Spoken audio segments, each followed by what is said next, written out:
விழுப்புரம் மாவட்டம் மேல்மலையனூரில் அமைந்துள்ள அருள்மிகு அங்காளம்மன் கோவிலில் ஐப்பசி மாத பௌர்ணமியை முன்னிட்டு அதிகாலையில் நடை திறக்கப்பட்டு மூலவர் மற்றும் உற்சவர் அங்காளம்மனுக்கு பால், தயிர், பன்னீர் உள்ளிட்ட வாசனை திரவியங்களை கொண்டு நன்னீராட்டு நடைபெற்றது.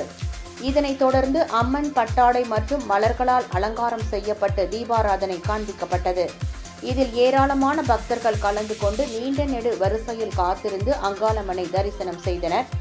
இதனைத் தொடர்ந்து மாலை 6 மணி அளவில் உற்சவர் அங்காளம்மன் பூரண அலங்காரத்தில் விளக்கு பூஜை விழா மண்டபத்தில் எழுந்தருளியதை தொடர்ந்து கொண்டுவரப்பட்ட 108 திருவிளக்கு பூஜை நடைபெற்றது. இதில் 100க்கும் மேற்பட்ட பெண்கள் கலந்து கொண்டு குத்துவிளக்குகளுக்கு பூஜை செய்து அங்காளம்மனை வழிபாடு செய்தனர்.